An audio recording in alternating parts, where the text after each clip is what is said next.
Hello friend, मैं प्रकाश बर्नवाल आपका स्वागत करता हूं आपके ऑनलाइन शिक्षण प्लेटफॉर्म पर। दोस्त, जैसा कि आपको पता है, कुछ दिनों से भारत चीन के बीच बॉर्डर पे बहुत ज़्यादा विवाद वगैरह हो रहे हैं। खैर, वो तो विवाद आपका जून से ही स्टार्ट है। जून अगर देखा जाए तो लगभग आपका 15-16 जून से ही स्टार्ट है, क्योंकि आपको पता होगा इसमें चीन जो है तिलमिलाया हुआ है, बिल्कुल तिलमिलाकर सारे देशों को, जो भारत के पड़ोसी देश हैं उनके ऊपर उनको रेडी करना, और उसकी तो यही एक रीति ही है, कह लीजिए उसका एक तरह से यह रीति है। उसके दादा परदादा, मतलब कि उसके जितने भी शासित हुए हैं उसमें, चीन में जितने भी शासन बने हैं, राष्ट्रपति बने हैं, वह सबका यही हरकत रहा है।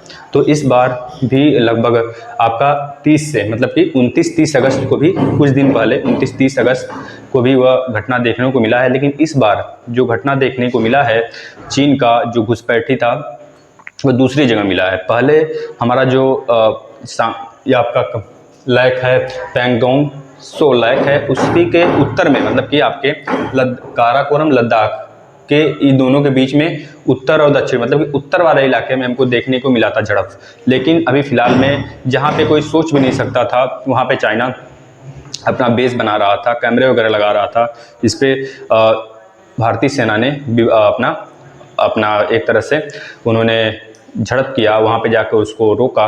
एक तरह से कह लीजिए उसको पूरा सेफ के नज़र से बचाया गया भारतीय सेना द्वारा। क्योंकि आप लोगों को पता है कि हम लोग बहुत ज़्यादा शांति देश हैं, शांति प्रिय देश हैं, तो शांति से जो बातें हो जाती हैं वो तो ठीक हैं, लेकिन भारतीय सेना पहले शांति से जो करती है तो ठीक है, लेकिन अगर शांति से नहीं बात कोई मानता है तो उसको लात घूंसों से भी मनवाना पड़ जाता है या फिर पड़ सकता है। तो बस वही हाल हो रहा है। तो हम लोग कुछ चीज़ें देख लेते हैं, पहले उसकी स्थिति देख लेते हैं पूरे भारत में, पूरे जो रीजन है कहाँ पे डिस्प्यूट हुए हैं, पूरा रीजन देख लेते हैं। और जो इस बार का घटना हुआ है साउथ वाला, साउथ जो है आपका पैंगोंग सो के साउथ में है, वह जो घटना हुआ है वह समझ लीजिए कि भारत द्वारा नहीं, बल्कि जो चीन का न्यूज़पेपर है उसके द्वारा बताया गया है कि हमारे यहाँ पे भारतीय सेना जो है घुसपैठ कर रही है एक तरीके से। तो इसका पूरा विवाद बताएंगे। उसके एंटी में आपके जयशंकर प्रसाद जी ने जवाब दिया है, विदेशी मामलों के मंत्री भी जवाब दिए हैं। क्या दिए हैं ये भी बताएंगे, और उसके न्यूज़पेपर में क्या लिखा था ये भी बताएंगे आपको। चलिए तो स्टार्ट करते हैं हम लोग। देखिए दोस्त, आप लोग को पता होगा, हम जिसको ज्योग्राफी में भी पढ़ा चुके हैं, ये आपका पहले जम्मू कश्मीर वाला इलाका है। जम्मू कश्मीर अभी बांट दिया गया 5 अगस्त 2019 को, फिलहाल उसका डिवाइड हो गया था। इस तरह से बिल वगैरह एक्ट बन गए थे, तो आप लोग इसको ध्यान दीजिएगा थोड़ा सा। इसमें यह वाला जम्मू कश्मीर वाला इलाका है, इतना यह जम्मू कश्मीर वाला था, और इसको काट के बना दिया गया आपका लद्दाख, यह वाला इलाका लद्दाख बना दिया गया। देख रहे हैं ना, लद्दाख, यह लद्दाख बन गया। इसी लद्दाख में गिलगित बाल्टिस्तान वाला एरिया जो है वह सब आ जाता है, पाकिस्तान ने कब्जा करके रखा हुआ है। इसी तरह इस साइड अगर देखें हम लोग, क्योंकि अगर मैप हम लोग देखना स्टार्ट करें तो मैप को इस तरह देखते हैं, ऊपर की तरफ नॉर्थ होता है, नीचे आपका साउथ हो जाता है, और आपके राइट हैंड की तरफ आपका क्या हो जाता है, ईस्ट हो जाता है, और उसके विपरीत वेस्ट हो जाता है। तो इस तरह मैप देखने का एक तरीका है। तो हम लोग का जो नॉर्थ है रीजन, यहाँ से यहाँ तक वाला, ठीक है, यह वाला इलाका देखिए, और जो विवादित एरिया है वो वेस्ट से लेकर ईस्ट तक, यह वाला भी बताते हैं, ठीक है। अब देखिए यह वाला LAC, line of actual control, यह जो है 1962 का, मतलब 1962 में जो चाइना और भारत का वार हुआ था, उस समय इसको चाइना ने अपने कब्जे में कर लिया था। आप लोग याद रखेंगे, इस वाले पूरे क्षेत्र को चाइना ने अपने कब्जे में कब किया था, तो 1962 वाले लड़ाई में अपने कब्जे में कर लिया था। और इन्हीं दोनों के बीच में एक इलाका पड़ता है जिसको पाकिस्तान के सहमति से चीन उसमें अपना हक जमाता है, उसको यूज करता है, कह लीजिए। उसका एरिया का नाम है सक्सगाम वैली क्षेत्र, सक्सगाम वैली क्षेत्र, ठीक, इसको याद रखिएगा, सक्सगाम वैली क्षेत्र, जो चाइना द्वारा उसको यूज किया जाता है पाकिस्तान के सहमति से, आप लोग याद रखेंगे, ठीक है। उसी के नीचे अगर हम लोग आते हैं तो लद्दाख वगैरह रीजन पड़ जाता है। ट्रांस हिमालय, हमारा ट्रांस हिमालय वेस्ट से लेकर ईस्ट तक फैला हुआ है, जैसा कि आपको पता है। पहले आ जाता है काराकोरम, लद्दाख, फिर अगेन जास्कर। और जो विवादित क्षेत्र है हमारा कहाँ पे है, आप लोग देखिएगा, काराकोरम और लद्दाख के बीच में, काराकोरम और लद्दाख के बीच में एक लैक है जिसको हम लोग बोलते हैं पैंगोंग सो लैक, पैंगोंग सो लैक। इसमें इसके इधर वाला, मतलब कि इस पे लगभग 1/3 हिस्सा, 1/3 1/3 हिस्सा भारत का क्षेत्र है इसमें अधिकार है, क्षेत्र पर अधिकार है। पैंगोंग त्सो लैक के आसपास की एरिया बता रहे हैं। पूरी घटना चक्र स्टार्टिंग से देखेंगे, फिर उसके बाद देखेंगे अभी जो विवाद छिड़ा है क्या छिड़ा है। बस आप लोग ध्यान से धैर्य बना के सुनते रहिए अच्छे से, ठीक है। अगर नोट करना हो तो नोट करते रहिए। तो यहाँ पे 1/3 लगभग 1/3 क्षेत्र पर भारत का अधिकार है, लेकिन भारत पूरे लगभग की जो पूरा क्षेत्र है पैंगोंग त्सो लैक वो भारत बोलता है कि यह पूरा मेरा है, मतलब कि हमारे क्षेत्र में आता है। आप लोगों ने इसे हड़प नीति के द्वारा या फिर कह लीजिए अपने कुछ रणनीतियों के कारण इसको हड़प के रखा हुआ है। तो 1/3 यानी कि 46 किलोमीटर, लगभग 46 किलोमीटर हिस्से पर भारत का कब्जा है और बाकी 2/3 हिस्से पर चाइना अपना हक जमाता है। ठीक है दोस्त, इसको आप लोग याद रखेंगे। जो कि यह पैंगोंग त्सो लैक है जो कि समुद्र तल से, यह फैक्ट है, इसको याद रखिएगा, 4300 मीटर, कितना 4300 मीटर ऊंचाई पर है। यह फैक्ट है, आप लोग इसे याद रखेंगे, ठीक है ना।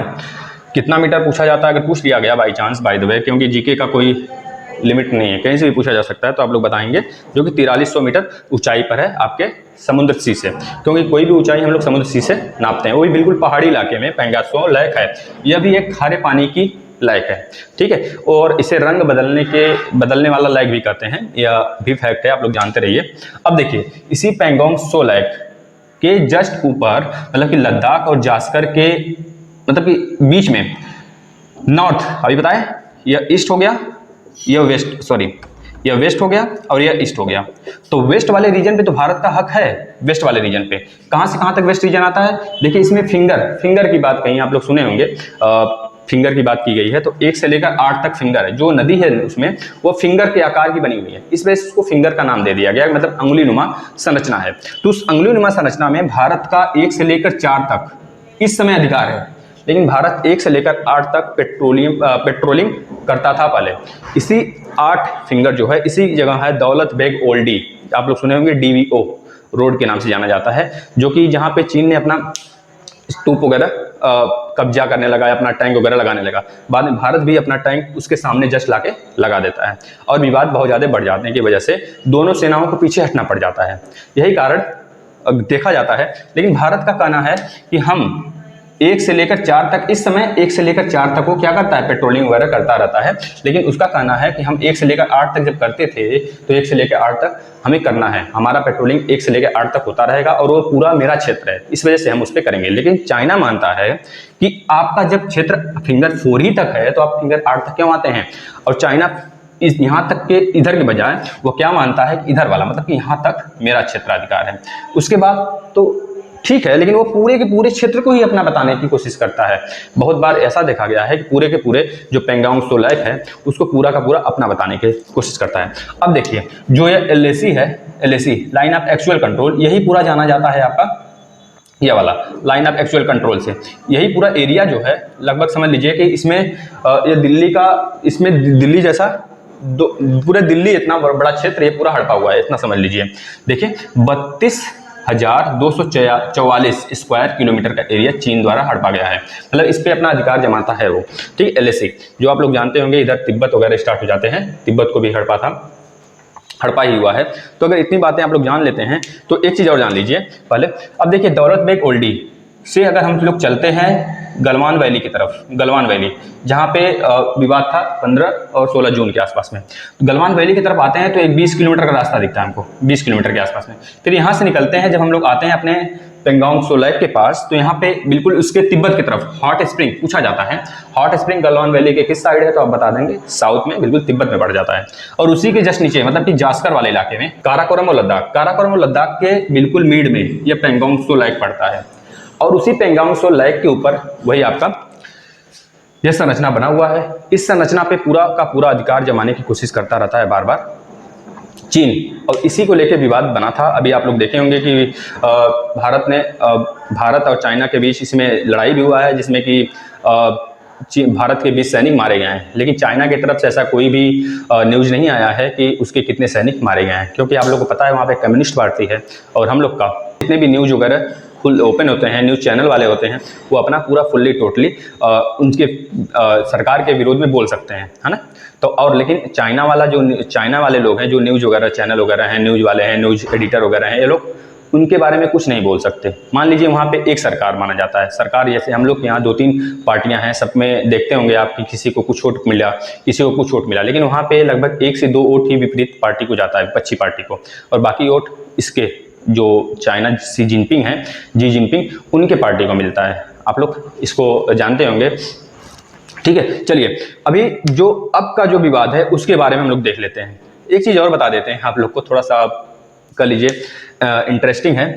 इसी वाले इलाके में जो हम लोग का 3 इडियट वाला हुआ था शो ना, 3 इडियट वाला, जिसमें कि आपका साइलेंसर होता है, जाता है, पूछता है कि हमें मिलना है, जो इंजीनियर सबसे बड़ा रहता है उस मूवी में, क्या नाम उसका रहता है, उससे मिलना है। तो यह वाला सीन जो है आपका इसी पेंगोंग सो लेक के पास ही होता है। ठीक है, आप लोग देखे होंगे जिसमें करीना कपूर को लेके आते हैं सब मिलवाने के लिए आमिर खान से, उसी के पीछे पीछे मतलब उसको डिग्गी में बंद करके लोग लाते हैं। तो ये वाला सीन बिल्कुल इसी पेंगोंग सो लेक के पास होता है। अब आप लोग ये नहीं बोलेंगे कि तो सर चाइना के इलाके में, नहीं, चाइना के नहीं, लगभग 46 किलोमीटर, मतलब कि 1/3 हिस्सा तो भारत के पास है।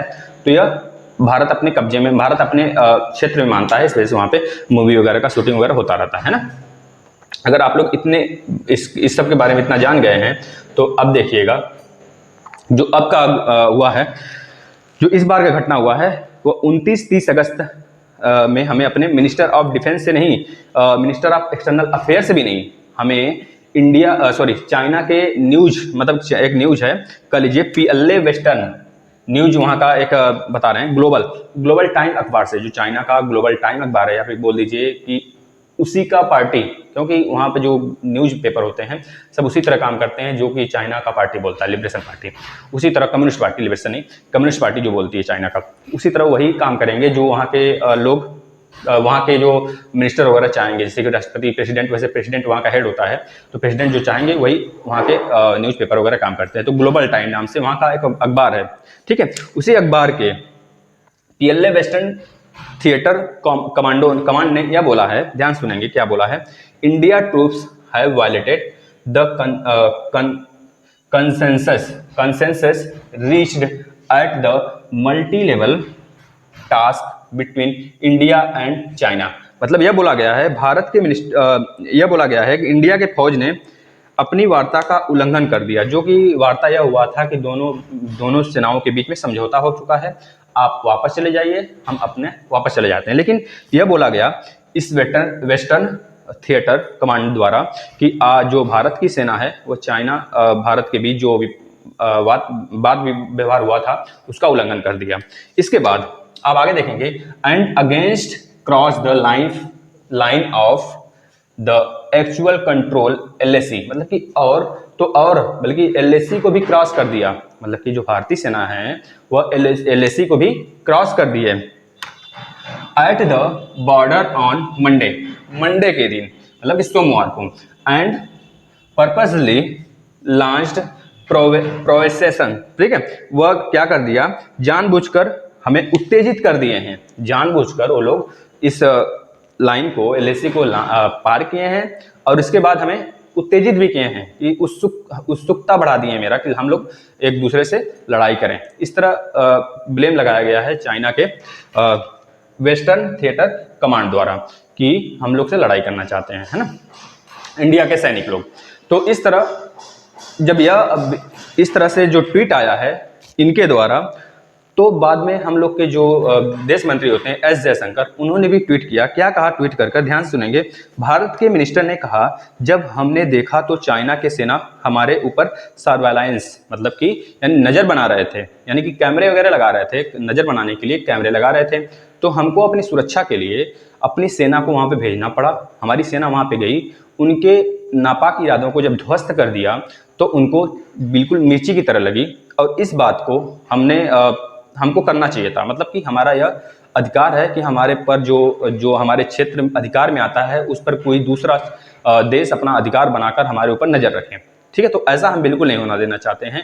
इस वजह से हमारी सेना कोई भी गैर कानूनी तरीके से, अवैध तरीके से यहाँ पे घुसपैठ नहीं किया है, और बल्कि यह बिल्कुल जानबूझकर नहीं, मतलब कि यह अपने क्षेत्र को बचाने के लिए यहाँ पर हमारे ऊपर कोई नज़र रखने के लिए कैमरा लगा रहा है, तो उसको रोकने के लिए हम लोग वहाँ पे जाकर उसके नापाक इरादों को ध्वस्त किए हैं। इस वजह से वो तिलमिला गया है। बस इस सारी चीज़ों को उन्होंने अपने बयान में जयशंकर प्रसाद जी ने कहा। अगर अब आप लोग को ये सारी चीज़ें क्लियर हैं तो ये तो पहले की घटना थी। जो अभी आप लोग देखे हैं ना, ये 15 जून से लेकर 16 जून वाली 2020 की घटना थी, जहाँ पे लड़ाई वगैरह भी हुआ था। तो चप्पल जूते या फिर ईंटे पत्थर से मतलब मार दिए गए थे, चाइना वाले लोग मारे थे इंडिया वाले सैनिकों को।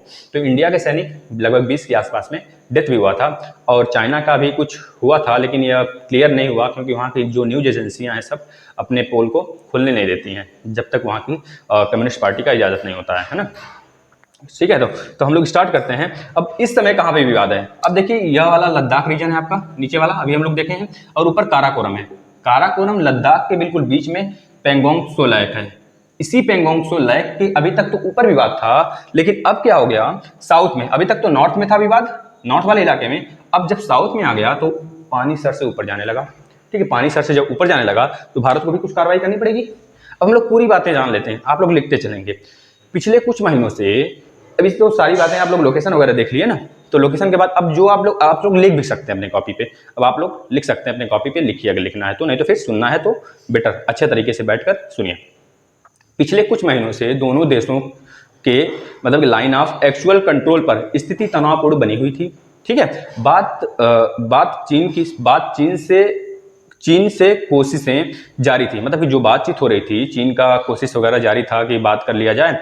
बात करने की कोशिश मतलब कि वहाँ पे भारत सुलझाने के लिए, मामला अपना सुलझाने के लिए सोचता था कि बातचीत से ही मामला सुलझ जाए, लेकिन अचानक से हरकत में आने की वजह से चीन के और बातें बिगड़ती चली गई। बिगड़ने की वजह से दोनों के बीच में, दोनों सैनिकों के बीच में पीछे हटाने का दबाव भी किया गया, मतलब कि चाइना द्वारा, या फिर कह लीजिए दोनों सैनिकों को आपस में अपनी सरकार द्वारा, दोनों के अपनी सरकार द्वारा पीछे हटाने का दबाव किया गया। लेकिन चाइना पीछे तो हट गए, लोग पीछे हट जाते हैं।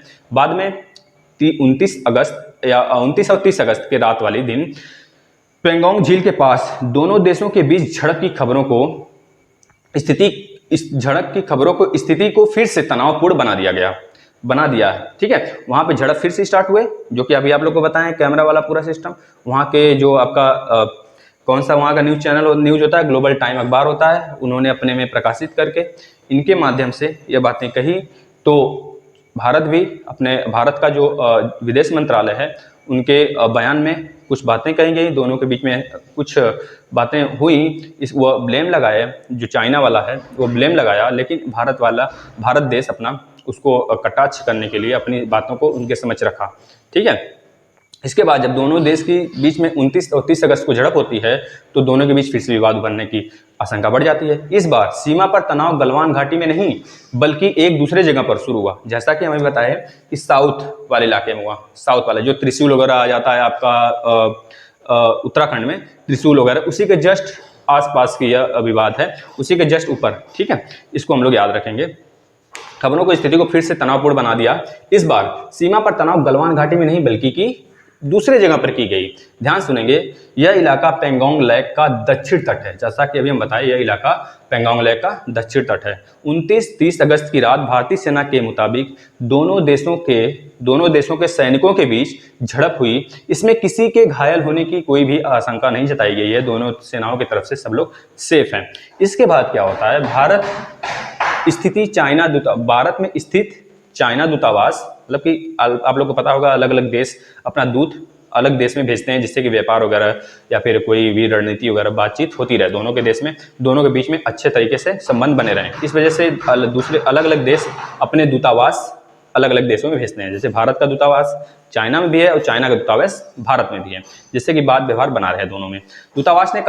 चाइना का दूतावास ने कहा कि भारतीय सैनिकों ने वास्तविक नियंत्रण यानी कि LAC पर अलग अलग जगहों से अवैध तरीकों से सीमा पर घुसने की कोशिश की है।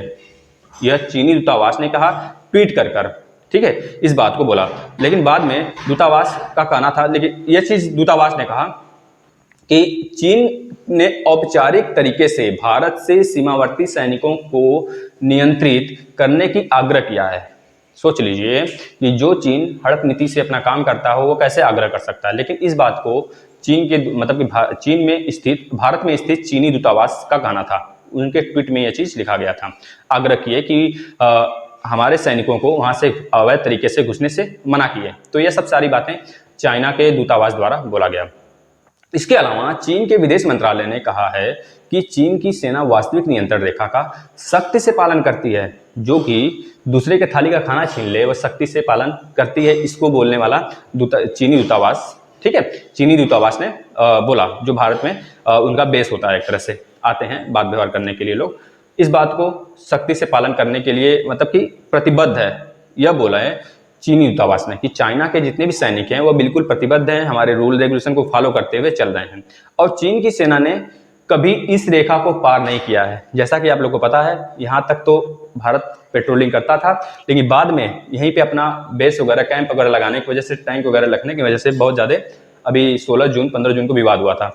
फिर भी यह सब देखने के बाद भी किस तरह से वहाँ से ट्वीट आ रहा है, आप लोग समझ सकते हैं कि कितना ज़्यादा इरादा गलत है चाइना का, और सोचने का तरीका, नज़रिया देखने का, मतलब कि हर एक तरीके से उसका मान सकते हैं गलत, नापाक हरकत है। मतलब कि उसको गलत ही पूरा सिद्ध किया गया। मतलब कि बहुत सारे देश, हर देश बल्कि ईस्ट वाले में भी, अभी आप लोग को एक वीडियो प्रोवाइड किया गया है, आप लोग देखेंगे, इस संडे को हो सकता आ जाए, कि आप जो दक्षिण चीन सी है वहाँ पे भी विवाद हुआ है। स्पार्टले, स्पार्टबोरो, पार्सल, जितने भी फिलीपींस और ताइवान वाले इलाका है सब में, और इधर कजाकिस्तान वाले इलाके में भी घुसने की कोशिश करता है। हमेशा से इसकी रणनीति यही रही है, किसी तरह हड़प नीति, मतलब हड़प कर अपना काम चलाना। जब मतलब कि समझ लीजिए दबाव बनाकर उसको रेडी कर उसके ज़मीन को हड़प लेना, इसकी यह रणनीति है। अभी तो one belt one road policy भी इसकी चलती है, जो कि इंडिया के बिल्कुल नीचे से ऊपर तक, मतलब इंडिया को एक तरीके से घेरना चाह रहा है। अपना बेस वगैरह, कैंप वगैरह, मतलब कि पोर्ट वगैरह विकसित कर रहा है। श्रीलंका हो गया, ग्वादर पोर्ट हो गया, पाकिस्तान में हो गया, ठीक है, इस तरह म्यांमार में, सब जगह उसको काउंटर भी करने के लिए हमारा देश भी अपना पोर्ट वगैरह बना रहा है। ऐसी कोई बात नहीं कि इंडिया पीछे है, ठीक है। तो इसके बाद दोनों देशों की सेना इस मुद्दे पर संपर्क में है। 15-16 जून की रात गलवान घाटी में दोनों देशों के सैनिकों के बीच हुए संघर्ष में भारत के 20 सैनिक मारे गए थे। यह हम लोग को पता होगा, कि आप लोग को भी पता होगा, न्यूज वगैरह देखे होंगे तो, मारे गए थे। लेकिन चीन की तरफ से सैनिकों के मारे जाने की कोई भी आधिकारिक प्रतिक्रिया नहीं आई थी। इसको आप लोग याद रखेंगे, ध्यान रखेंगे। बस जितनी चीज़ें बोली जा रही हैं आप लोग उसको सुनते रहिए, और कॉपी पे अगर नोट करना है तो जो पॉइंट है बोला जा रहा है, पॉइंट आप लोग को लग रहा है कि यहाँ से क्वेश्चन बन जाएगा। वैसे तो क्वेश्चन हर जगह से बनेगा, क्योंकि जीके ऐसा सब्जेक्ट है कि क्वेश्चन कहीं से बन जाएगा आप लोग को पता भी नहीं चलेगा ना। लेकिन इस घटना के बाद दोनों देशों के बीच सैन्य स्तर की बातचीत चल ही रही थी कि ताज़ा झड़प के बाद जानकार मान रहे हैं कि बातचीत से काम नहीं चलने वाला है। अब तो समझ रहे हैं, चाहे आर चाहे पार। मतलब भारतीय सेना मान रही है कि अब दोनों देशों में, मतलब कि लोग जान रहे हैं अब चाहे आर चाहे पार होगा। जैसा कि आप लोग को पता है, भारतीय सेना के बयान के अनुसार जारी करते हुए कहा कि चीन पीपुल्स लिबरेशन आर्मी, यानी कि PLA, liberation army, people's liberation army यानी कि PLA ने सीमा पर यथास्थिति बदलने की कोशिश की है। ये किसने बोला? भारतीय सेना ने बोला। जैसा कि अभी तक चाइना बोल रहा था, अब भारतीय सेना की बारी आ गई। मतलब उनके द्वारा भी कुछ तो सुना जाएगा, तो वह भी कुछ बोल रहे हैं, ध्यान सुनेंगे। लेकिन सतर्क भारतीय सैनिकों ने ऐसा नहीं होने दिया। इस बयान के मुताबिक भारतीय सैनिकों ने पेंगयांग त्सो लैक, ध्यान से देखेंगे, इसमें आधा त और स है, सो है, ठीक है, पेंगयांग त्सो लैक में चीनी सैनिकों के उकसाने वाले कदम को रोक दिया। इस वजह से चीनी सैनिक और ज़्यादा बौखला गए, ठीक है। भारतीय सेना बातचीत के जरिए शांति बहाल करने के पक्षधर है, वो हमेशा चाहती है। जैसा कि आप लोग को पता है, जवाहरलाल नेहरू के ही समय से यह सब हम लोग का शांतिपूर्ण देश माने जाते हैं। तो वैसे सारे देश मानते हैं हम लोग को शांतिपूर्ण देश, लेकिन शेर जब तक सोता है तभी तक चूहा उस पर उछल सकता है ना। लेकिन जब शेर जाग जाता है तो आसपास के सारे इलाके, आप लोग समझ रहे हैं इसके आगे क्या होगा। लेकिन इसके साथ ही जो शांति बहाल करने के पक्षधर रहती है हमेशा हमारी सेना, लेकिन इसके साथ ही अपने इलाके के सुरक्षा के लिए भी एक तरह से उसके प्रति, उसके सर पे बहुत ज़्यादा लोड होता है। मतलब कि बहुत ज़्यादा चिंताएं होती हैं कि हमारे देश में, हमारे देश के बॉर्डर के अंदर कोई भी घुसपैठी न घुसने पाए। इसी वजह से उन लोग को वहाँ पर लगाया जाता है। पूरे विवाद पर ब्रिगेड कमांडर स्तर पर बैठक जारी है इस समय फिलहाल में। हालांकि कि चीन ने यह बोला कि हमारे सैनिक LAC पार करने का खंडन किया है। चीन ने बोला कि हमारे सैनिक जो हैं LAC पार नहीं किए हैं। देखिए इतना ज़्यादा, वैसे भी कोई भी कसर हमारे देश द्वारा नहीं छोड़ा जा रहा है। अगर लड़ाई हुई तो वह तो मान लीजिए, अगर इतना भी हम लोग के पास, अगर वो पटाखा पटाखा अगर छूटा तो भारत तो इसी, पहले तो सुन लीजिए, भारत इसी फिराक में रहता है कि किसी तरह से दूसरे देश द्वारा विरोध किया जाए, फिर उसके द्वारा कोई एक्शन लिया जाए, तो उसके विरोध में भारत बोलता है। यही सबसे बड़ी भूल कह लीजिए या फिर सबसे बड़ी कमजोरी कह लीजिए भारत का, यही रहता है कि भारत हमें पहले एक्शन नहीं लेता है। अगर पहले एक्शन ले लेता तो ये सब नौबत ही नहीं आती, है ना। तो बाद में एक्शन, उनके तरफ से एक्शन का वेट करता है कि अगर उनके तरफ से कुछ एक्शन लिया गया है तो उसके बाद हम लोग लेंगे। अगर वह 10,000 मतलब कि वह अगर ज़्यादा बम फोड़ेंगे तो हमारे पास भी इतना बम है, इतना चुटपुटिया है कि हम लोग उनके पूरे देश को ख़त्म कर सकते हैं, मतलब कि उनके पूरे इलाके को ध्वस्त किया जा सकता है। दोनों देशों के विदेश मंत्रियों, जैसे हम लोग के यहाँ जयशंकर प्रसाद जी हैं, हम लोग याद रखेंगे, मंत्रियों ने अपनी अपनी प्रतिक्रिया दी है। क्या दी है? 29-30 अगस्त घटना के बाद भारत चीन संबंधों पर भारत के विदेश मंत्री एस जयशंकर का बयान आया है कि US India strategic partnership forum में एक संवाद सत्र के दौरान भारत चीन रिश्तों पर बोल रहे थे। उन्होंने कहा, जब आपके सामने दो ऐसे देश हों जब दोनों की आबादी 1 बिलियन से अधिक हो, मतलब कि आप लोगों को पता है 2027 जाते जाते इंडिया विश्व की सबसे बड़ी जनसंख्या वाला देश हो जाएगा ना। 1 बिलियन से ज़्यादा दोनों का इस समय है। दोनों देशों का अपना एक इतिहास है, एक सांस्कृतिक है, एक भव्य संरचना है। तो ऐसे में जरूरी है कि दोनों देश से आपस में एक तरह की समझ और संतुलन बनाकर चलें और अपना व्यवहार बनाए रखें, जिससे कि उनके बीच जो टकराव है, जो झड़प है, वह खत्म हो सके, उसको शांति से सुलझाया जा सके। अगर बाई चांस इसको नहीं लेते हैं, इसको एक दूसरे नज़र से, इस नज़र से नहीं देखते हैं कि हम दोनों के बीच झड़प से कि देश में क्या इफेक्ट पड़ेगा, अलग देशों में क्या इसका इफेक्ट पड़ेगा, क्योंकि हम लोग जानते हैं दोनों देश एक तरह से अपने आप में एक से पावरफुल हैं। इंडिया, चीन, ठीक, एक पावरफुल देश हैं दोनों। तो अगर दोनों देशों में अगर हो जाती है लड़ाई, तो जैसा कि आप लोग को पता होगा, प्रथम विश्व युद्ध और द्वितीय विश्व युद्ध में, प्रथम विश्व युद्ध में क्या हुआ था, जर्मनी बहुत पावरफुल बन रहा था, उसको ध्वस्त कर दिया गया। उसको मान लीजिए मित्र राष्ट्र, धुरी राष्ट्र थे, मित्र राष्ट्र में आपका रूस आ गया, यूएसए आ गया, वैसे कि यूएसए तो बहुत बाद में आया था, सेकेंड वर्ल्ड वॉर में बल्कि हिस्सा लिया था, लेकिन ब्रिटेन वगैरह मित्र राष्ट्र में थे। और धुरी राष्ट्र में जर्मनी हो गया, जापान हो गया, इटली हो गया, ये सब थे। बाद में जब 1914 से 1918 के बीच में प्रथम विश्व युद्ध होता है, हाँ, और 1939 से 1942 के आसपास में सेकेंड वर्ल्ड वार होता है। आपको पता होगा कि 6 अगस्त 9 अगस्त 1945 को हिरोशिमा और नागासाकी पर बम गिराकर जापान पे यूएसए ने बम गिराकर इस पूरे युद्ध को समाप्त किया गया था, उसी जगह रोक दिया गया था। क्योंकि जापान, सारे देश तो मान गए थे कि इनकी बातों को सारे देश ने मान गया था, साइन वगैरह कर दिए थे कि हम आपकी बातों से सहमत हैं, लेकिन जापान नहीं मान रहा था। तो बस उसको भी वह भी पहले से हरकत कर दिया था कि वहाँ का एक, समझ लीजिए कि जो यूएसए का एक जगह था जहाँ पे मिसाइल वगैरह बनते थे, जहाँ पे बहुत बड़ा बेस था उसका, उस पर बम गिराया गया था जापान द्वारा। तो वहाँ के भी सैनिक बहुत ज़्यादा मारे गए थे, बहुत ज़्यादा नुकसान हुआ था। इससे गुस्सा होकर एग्रीगेशन में आकर यूएसए ने भी अपना 2 बम गिरा दिए थे, फाइटमैन और एक और बम का नाम था इस तरह, ठीक, एटम बम था, जिससे अब आज तक जापान भोग रहा है, देख रहे हैं ना आप। बस यही हाल ना होने पाए, इस वजह से सारे देशों को मतलब कि मद्देनजर रखते हुए दोनों देश में अगर समझौता हो जाता है तो बहुत अच्छा रहता है, अगर नहीं होता है तो आगे होगा जो तो देखा जाएगा। और इससे जो छोटे देश होंगे, जो इनको मानते हैं कि हम इनसे कुछ सीखते हैं, बड़े देशों से छोटे देश जो होते हैं वो सीखते हैं, क्योंकि इनका इकोनॉमिक्स कैसा है, इनका सैन्य शक्ति कैसी है, जो युद्धाभ्यास वगैरह होता है, तो इससे तो सीख ही मिलती है दूसरे देशों को।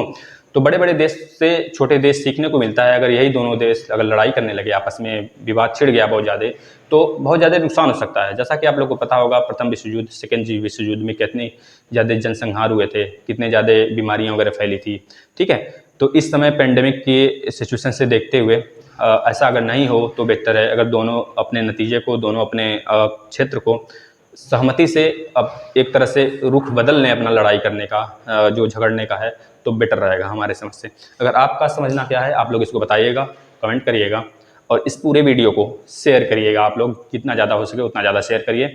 और अपने अगर हमने कुछ इसमें मान लीजिए आने वाले जो वीडियोज़ हैं उसमें अगर कुछ आप लोग को बदलाव करने हैं तो आप लोग भी इसके लिए भी कमेंट करिएगा, सर ये बदलाव करिए, ठीक है। जैसा कि हम पूरी कोशिश किए यहाँ पे मैप के माध्यम से आप लोग को पूरा समझा सकें कि कहाँ पे क्या सिचुएशन है, कहाँ पे कौन सा स्थान है, सब कुछ बताया गया है आप लोग को, जहाँ से सारे फैक्चुअल क्वेश्चन बनते हैं, सब कुछ बताया गया है ना। तो आप लोग को अगर बहुत सारे वीडियोस देखने हैं करंट अफेयर के अपडेटेड, जैसे आज देख रहे हैं आप, तो आइए प्लेलिस्ट में सारे वीडियोस देखिए। करंट अफेयर के नेपाल वाला जो विवाद हुआ था भारत के साथ, जो ओलंपियादुरा, काला पानी और एक आपका और जगह था जो तीनों को अपने मैप में दिखा दिया था, ठीक है, नेपाल ने। तो इस तरह सारे आप लोग आगे देख सकते हैं, वीडियोस पड़े हुए हैं। GI टैग का पूरा वीडियो है, सैन्य युद्ध का है, पूरे जितने नाम चेंज हुए हैं भारत में हुआ है, आर्टिकल 370 पर है, अंजलि मैम द्वारा बनाया गया है।